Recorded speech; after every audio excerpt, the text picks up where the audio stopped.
할렐루야, 할렐루야. 우리 앞뒤 좌우에 있는 사람들을 바라보면서 얼굴을 뚫어지라 쳐다보면서 한번 이렇게 인사해 보겠습니다. 뚫어지라 쳐다보면서 아름답습니다. 우리 한 번 더 서로의 얼굴을 뚫어지라 쳐다보면서 마지막으로 이렇게 인사해 보겠습니다. 정말 아름답습니다. 아멘. 우리가 지금 이렇게 고백할 수 있는 것은 어쩌면 하나님께서 우리에게 주님께서 이 시간, 바로 지금, 그리고 내일과 그 먼 훗날까지도 주님의 섭리하시는 그 날까지 우리에게 서로 사랑의 고백을 할 수 있는 기회를 주신 것입니다. 주변의 사람들에게 사랑의 고백을 나누고 섬기는 저와 여러분 되기를 간절히 소망하고 기도합니다. 아멘.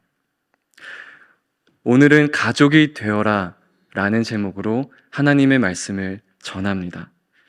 오늘 말씀에 소개되는 베드로는 주님께 사랑의 고백을 드렸다가 주님이 잡히시기 전, 닭이 울기 전 주님을 3번이나 부인하는, 그리고 도망치는 그러한 모습을 보게 됩니다. 베드로는 주님을 3번 부인하고 도망칠 때 사람들이 베드로를 향해 저 사람이 예수와 함께 있던 자가 아니냐, 저 자도 잡아야 하는 것 아니냐 하며 수군수군 될 때 베드로는 그저 도망치고, 얼마나 무서웠으면 가족과도 같은 그 주님을 도망치고 버리고 예수님께 충성을 맹세했고 또 사랑한다 고백을 했음에도 그 긴 시간 함께했던 예수님을 버리고 도망갔을까요? 얼마나 무서웠으면. 가족 같은 누군가가 나를 배신하고 버리고 도망간다면 그런 상황을 상상이라도 하면 조금 씁쓸하지만 한번 가볍게라도 우리 잠깐 상상해 보겠습니다.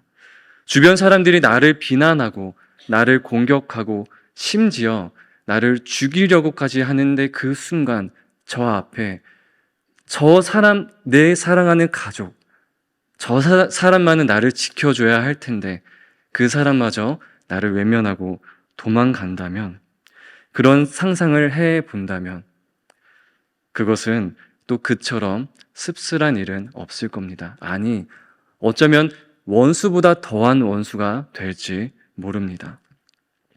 베드로는 그렇게 평탄했을 때는 주님을 사랑한다 고백했지만 위기가 처하자 주님을 버리고 주님을 사랑한다 고백했지만 사람들 앞에서 주님을 버리고 부인하고 도망가게 됐습니다. 주님은 십자가에 못 박혀 보혈을 흘리시고 승천하셨고 주님이 부활하신다 하셨지만 그 사실을 베드로와 제자들은 확신하지 못하여 잘못 이해하여 그저 도망쳤고, 그로 인해서 다시금 주님을 만나 뵙지 못하여 그저 생업을 이어가면서 그 속에는 사랑했던 그 주님이 죽으셨다는 소식을 듣자마자 엄청난 후회와 주님께 다시 용서를 구할 수도 없는 그런 상황이 되어버렸습니다.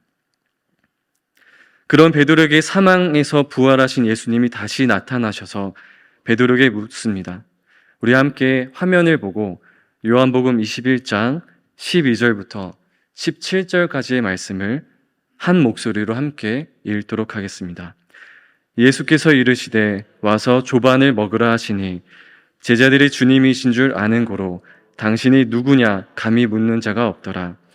예수께서 가셔서 떡을 가져다가 그들에게 주시고 생선도 그와 같이 하시니라. 이것은 예수께서 죽은 자 가운데서 살아나신 후에 3번째로 제자들에게 나타나신 것이라. 그들이 조반 먹은 후에 예수께서 시몬 베드로에게 이르시되 요한의 아들 시몬아 네가 이 사람들보다 나를 더 사랑하느냐 하시니 이르되 주님 그러하나이다. 내가 주님을 사랑하는 줄 주님께서 아시나이다. 이르시되 내 어린 양을 먹이라 하시고 또 2번째 이르시되 요한의 아들 시몬아 네가 나를 사랑하느냐 하시니 이르되 주님 그러하나이다. 내가 주님을 사랑하는 줄 주님께서 아시나이다. 이르시되 내 양을 치라 하시고, 세 번째 이르시되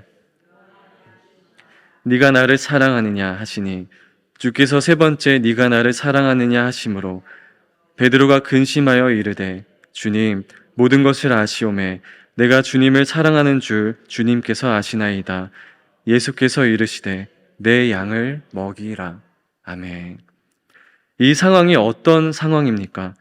주님께서 다시 살아나셔서 제자들 앞에 나타나시고, 특히 베드로에 있는 그 속에 있는 마음에는 한과 후회가 서려 있었지만 주님께서 사랑의 고백을 할 수 있는 기회를 주시고 얻게 하시고, 처음에 베드로와 안드레를 부르셨을 때 내가 너를 어부에서 사람을 낚는 어부가 되게 하리라 말씀하셨지만, 어떻게 베드로가 그 사명을 받았음에도 어떻게 주님을 버리고 도망갔을 텐데 어떻게 그 사명을 다시 붙잡을 수 있었겠습니까? 붙잡을 수 없었지만 주님이 다시 나타나셔서 베드로에게 다시 사명을 주십니다. 내 양을 먹이라. 고백할 수 있는 기회도 주시고 사명도 다시 허락하셔서 주님의 길을 다시 따를 수 있는 그러한 기회를 베드로에게 주셨습니다. 그런 베드로는 주님과 어떤 모습을 보며 어떻게 함께 시간을 보냈겠습니까? 우리 한 번 더 화면에 나와 있는 마태복음 14장 25절부터 33절까지의 말씀, 그리고 바로 마가복음 6장 53절부터 56절까지의 말씀을 쭉 한번 하나님의 말씀을 읽어보도록 하겠습니다. 25절입니다. 밤 사경에 예수께서 바다 위로 걸어서 제자들에게 오시니 제자들이 그가 바다 위로 걸어오심을 보고 놀라 유령이라 하며 무서워하여 소리 지르거늘 예수께서 즉시 이르시되 안심하라. 나니 두려워하지 말라. 베드로가 대답하여 이르되 주여, 만일 주님이시거든 나를 명하사 물 위로 오라 하소서 하니 오라 하시니 베드로가 배에서 내려 물 위로 걸어서 예수께로 가되 바람을 보고 무서워 빠져가는지라 소리질러 이르되 주여, 나를 구원하소서 하니 그를 붙잡으시며 이르시되 믿음이 작은 자여 왜 의심하였느냐 하시고 배에 함께 오르매 바람이 그치는지라 배에 있는 사람들이 예수께 절하며 이르되 진실로 하나님의 아들이로소이다 하더라. 마가복음 6장 53절부터 56절의 말씀입니다. 건너가 게네사렛 땅에 이르러 대고 배에서 내리니 사람들이 곧 예수신 줄을 알고 그 온 지방으로 달려 돌아다니며 예수께서 어디 계시다는 말을 듣는 대로 병든 자를 침상채로 메고 나아오니 아무데나 예수께서 들어가시는 지방이나 도시나 마을에서 병자를 시장에 두고 예수께 그의 옷가에라도 손을 대게 하시기를 간구하니 손을 대는 자는 다 성함을 얻으니라. 아멘. 예수님을 찾으려고 온 지방을 달려 돌아다니고 예수님이 계시다는 그 소문을 듣는 장소마다 모든 사람들이 자신이 사랑하는 사람들, 꼭 낫게 하고 싶은 그 사람들을 침상채로 들고서 그 먼 길을 헤매며 돌아다니며 도착을 하였지만 예수님은 또 다른 곳으로 가셨기에 또 그곳으로 가서 주님만 만나면 낫겠다는 그 믿음을 가지고 그 먼 거리를 환자들과 함께 뛰어다니는 굉장히 역동스러운 장면이었습니다. 이러한 것들을 봤던 베드로는 무슨 마음이었겠습니까? 주님이 어떤 분이시기에 사람들이 이렇게 우왕좌왕 역동적으로 주님을 간절히 찾으며 낫게 해달라, 옷이라도 만지게 해달라 하며 주님께 나와왔겠습니까? 그러한 장면들을 봤던 게 바로 제자들과 베드로, 그 예수님의 제자들이었습니다. 베드로에게 능력이 있었던 것일까요? 이러한 능력을 받기 때문에 베드로에게 능력이 나타났던 것일까요? 그 능력을 받기 때문만은 아닐 겁니다. 사도행전 2장에서 오순절 날에 다 같이 모여 있었을 때 후련히 각 사람에게 성령이 임하셔서 베드로의 오순절 설교를 듣고 서로 교제하고 떡을 떼며 오로지 기도하기를 힘쓰고 그들의 마음 가운데 기도하기를 힘썼다는 그 말은 정말로 주님이 역사하셨다는, 그것을 믿으며 기도했다는 그들의 마음 가운데 주님께 기도했다는, 믿음으로 기도했다는 것을 나타내고 있습니다. 사도들에게 기사와 표적이 흔히 특별히 많이 나타나게 되었고, 믿는 사람들이 다 함께 모든 물건을 나누고 재산과 소유를 팔아 각 사람의 필요를 따라 나눠주고 날마다 마음을 같이하여 성전에 모이기를 힘쓰고 그들의 마음속에 기쁨과 순전한 마음으로 함께 음식을 먹으며 하나님을 찬양하고 사람들로부터 칭찬을 받아 주께서 날마다 구원받는 사람을 더하게 하셨습니다. 이 말씀을 보면서 생각을 하게 된 것은 얼마나 아름다운 장면이었을까 생각해 보게 되었습니다. 모든 믿는 사람들이 각 사람의 필요에 따라 부족한 것들을 나눠주는 그 믿음이 어떠한 믿음일까? 주님을 어떻게 믿었기에 나의 소유를 다른 사람에게, 다른 사람의 부족한 것들을 채워주기 위해 팔 벗고 나섰을까? 그리고 어떤 마음이었기에, 어떤 기적을 맛보았기에 그들의 마음 속에, 그들의 행동 속에는 서로가 함께 모여서, 모두가 함께 모여서 기쁜 마음으로, 얼마나 기뻤으면 그 중에는 서로가 미워하는 사람도 있었을 테고, 혹은 약간의 오해로 저 사람하고는 화해를 하고 싶은데 어떻게 하지 못해서, 그런 여러 가지 마음들도 분명 사람들이 있는 곳에는 있었을 텐데, 순전한 마음으로 함께 음식을 먹었던 그 상황이 어떤 상황이었을까 생각해 보게 되었습니다.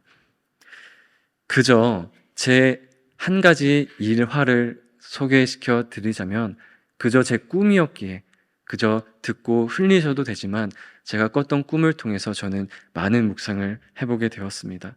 그 꿈이 주님이 주셨다 그런 꿈은 아니었지만, 그저 그 꿈이 제가 평소에 어떻게 말씀을 묵상했으면 이러한 꿈을 꿨을까 생각해 보게 되었습니다. 꿈에서 저는 죽을 위기에 처했었습니다. 그리고 주님이 제 앞에 계시며 저는 큰일 났다라는 생각만 가득했습니다. 내가 잘못 살았나?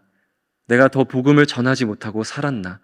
라는 생각만 가득했기에 그저 정말 심판대 앞에 서 있는 기분으로 큰일 났다라는 마음만 가득했습니다. 그 고민과 땀 흘림으로 그저 그 순간을 지나다가 문득 어렸을 때 교회학교 선생님이 저에게 해주셨던 말씀, 예수 그리스도를 믿음으로 구원을 얻는다. 너가 잘하고 못하고가 아니라 믿음으로 구원을 받는다는 그 말씀이 딱 떠올라 그저 주님을 믿는다는 고백으로 그 꿈이 깼습니다. 그러나 그 꿈에서는 저는 땀을 흘리고 무서웠습니다. 주님의 말씀을 많이 듣고 자랐지만 꿈에서 이렇게 얼마나 그 말씀들을 많이 들었으면 꿈에서조차 그렇게 그런 꿈을 꿨을까? 그저 흘러가는 제 생각이 많이 첨가가 되어서 꿈을 꾸었던 거겠지만 그 순간 제 생각에는 무서웠습니다. 내가 정말 잘 살아야겠구나. 하나님 말씀을 지키며 살아야겠구나 하는 생각에 미워했던 누군가가 떠올랐을 때 미워하는 마음이 사라졌습니다. 그 순간 저는 너무 놀라운 감정을 느꼈습니다. 어떻게 내가 저 사람을 미워할 수 있지? 그것이 주님이 나를 사랑하셨다는 것, 내 목숨이 날아갈 수도 있는데 나를 구원하셨다는 그 주님의 사랑을 느끼고 나서 사랑해야 되는구나 라는 그 감정이 제 마음속에 있었습니다. 만약 예수님이 기적을 베푸시는데 뒤에서는 불평불만의 사랑이라고는 없는 모습을 제자들에게 나타내셨다면은, 사랑할 만하니까 사랑하고 사랑하지 못할 모습에는 사랑하지 못하는 모습을 베드로가 보았다면은, 베드로는 절대 사도행전에서 나오는 것과 같이 믿음으로 모든 물건을 통용하게 하지 못했을 겁니다. 진정으로 섬기셨고 진정으로 사랑하시는 모습을 받기에 베드로는 주님처럼 그 사역에 진정으로 뛰어들 수 있었던 것이었습니다. 그래서 기독교 전승에 나오는 것과 같이 베드로 또한 예수님과 같이 십자가에 못 박혀 죽는 그런 전승을 듣게 됩니다. 얼마나 주님의 그 사랑을 진정으로 느꼈기에 자신의 목숨을 내어주면서까지 죽으면서까지 순교할 수 있었던 것일까? 어떻게 그 옆에서 주님의 사랑을 어떤 모습을 봤기에 사람들이 핍박을 하고 손가락질하고 죽이려는 그 순간에도 어떤 기도를 하셨기에 주님은 어떤 분이셨기에 베드로는 이런 헌신을 할 수 있었을까? 라는 생각을 해보게 되었습니다. 오늘 본문에 나오는 아름다운 문이라 불리는 곳에서 이 사람은 태어나면서부터 걸을 수 없었던 사람이 등장합니다. 오늘 본문, 우리 화면을 보면서 오늘 본문 10절에 무엇이라 나오는지 같이 한번 읽어보도록 하겠습니다. 그가 본래 성전 미문에 앉아 구걸하던 사람인 줄 알고 그에게 일어난 일로 인하여 심히 놀랍게 여기며 놀라니라. 무슨 일이 있었기에 사람들이 심히 놀랍게 여겼습니까? 베드로가 말합니다. 걷지 못하는 사람에게 고침을 받기 원하느냐? 그것이 아니라 그것을 물어보지 않고 우리를 바라보라 말합니다. 베드로와 요한이 안진뱅이를 바라보았듯이 안진뱅이도 베드로와 요한을 바라봅니다. 안진뱅이가 앉아있던 이유는 나음을 받기 위함이 아니라 그 성전을 드나드는 미문, 거기 지나가는 사람들에게 돈과 재산과 음식을 받기 위해 그저 그 자리에 앉아 있었습니다. 많은 사람들이 그에게 돈을 주었던 것처럼 그 안진뱅이의 마음속의 기대는 이 사람들도 나에게 먹을 것을 주겠구나.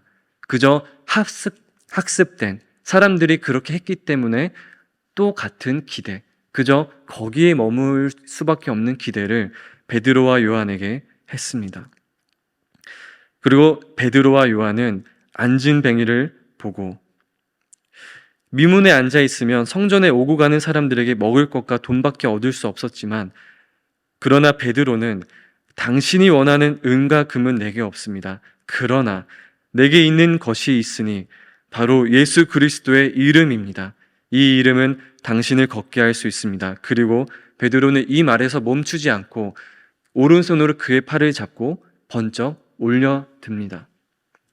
손을 잡고 이렇게 세울 때 돈을 기대했던 안진뱅이는 일어날 것을 기대하지 않았는데 베드로의 손을 뿌리치지 않고 그대로 일어납니다.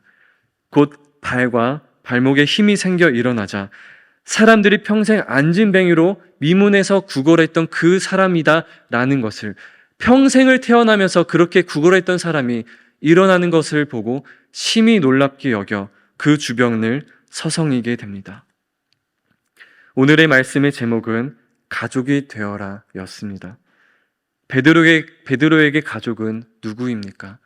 많은 사람들이 이 설교를 들으면서 생각할 때 베드로의 가족은 안진뱅이라고 생각할 수 있겠지만 베드로에게 먼저 된 가족은 예수님이었습니다. 베드로는 예수님을 보고 배웠고 그 능력 안에 사랑이 있었고 그 사랑이 진정한 사랑이라는 것을 깨달은 그의 삶은 예수님을 따라가고 있었습니다. 흔히 자녀들이 부모님을 닮아간다고 말하죠. 그리고 그 자녀는 커서 학교의 사람들을 보고 친구들이 하는 말을 따라하고 아이가 집에 왔더니 욕을 하고 있을 때, 다른 말을 하고 있을 때 얘 이거 어디서 배웠니? 라는 말을 우리는 하게 됩니다. 그렇듯 우리는 누군가를 보고 배웁니다. 베드로에게 가족은 예수님이었고 베드로는 예수님을 보고 자랐습니다. 오늘도 주님께서 우리에게 찾아오셔서 말씀하십니다. 나를 보아라. 너희가 듣고 배웠던 것을 행하라. 말씀하십니다. 우리가 넘어져 말씀대로 살지 못할 때도 베드로에게 끝까지 찾아오셨던 것처럼 끝까지 추격하시며 돌아오라 말씀하시고 나를 보아라 말씀하십니다. 우리가 주님을 누구라 말합니까? 나의 아버지라 말씀합니까? 아니면 누구라 말합니까? 나와 상관이 없는 사람이라고 말씀합니까? 아닙니다. 주님을 우리는 시인하고 베드로가 주님을 시인했던 것처럼 우리 또한 주님을 나의 구주 예수 그리스도라고 시인하는 인생일진데 우리도 주님을 우리의 아버지로 여기고 우리가 보고 듣고 행했던 것들, 확신했던 것들을 행하라, 나를 보아라 말씀합니다. 주님을 3번 부인했던 베드로에게 찾아가셔서 네가 나를 사랑하느냐 3번 물으셨던 주님을 기억합시다. 우리 인생에도 찾아오셔서 우리가 믿음의 고백을 들을 수 있도록, 사랑의 고백을 들을 수 있도록, 섬길 수 있도록, 회개할 수 있도록, 나의 죄가 이렇게 진홍같이 클지언데 이것을 용서하신 그 주님을 바라보면서 내 안에도 미움과 감정이 있을 때 그것을 용서할 수 있는 믿음을 허락하여 달라고, 나에게 잘못한 사람을 용서하여 준 것 같이 내 죄도 용서하여 달라는 그 고백들처럼 이 시간 우리가 위로를 받을 수 있는 것은 3년 동안 그렇게 큰 기적을 봤던 베드로도 무서워하여 도망갔지만 또 기회를 주셨던 그 주님의 은혜를 우리는 기억하면 좋겠습니다. 회개할 수 있도록, 행할 수 있도록 사랑과 희락과 화평과 오래 참음과 자비와 양성과 충성과 온유와 절제의 열매를 맺으라 말씀하시는 그 성령님의 음성을 우리는 평생 동안, 주님 다시 오시는 그 날 동안 우리는 그것을 실천하는 은혜를 얻었습니다. 그러기에 우리는 우리에게 잘못한 사람들에게 또 기도할 수 있는 기회도 우리에게 주셨고, 전쟁이 난 그곳을 위해 중보하는 기회도 주셨고, 우리 가정을 향해서 기도할 수 있는 기회도 주셨습니다. 주님 오시는 그날 사망을 이기신 주께서 무덤에서 자는 자들을 다 일으켜 주를 찬양하게 하실 것이고, 심판대 뒤에 계시는 주께서 우리를 보시며 네가 나를 믿느냐 말씀하실 때 주님, 내가 주님을 믿습니다 고백하는 저와 여러분 될 줄 믿습니다. 그러기에 우리 모두가 예수님의 가족이 되어 계속 예수님을 본받아 살아가고, 우리 모두가 누군가의 가족이 되어 주어서 그들이 그리스도인으로서 살아갈 수 있도록, 넘어지지 않을 수 있도록 위로하고 격려하고 세워주며 우리 안에 계신 예수 그리스도의 이름으로 행하는 저와 여러분 되기를 간절히 소망합니다. 기도하겠습니다.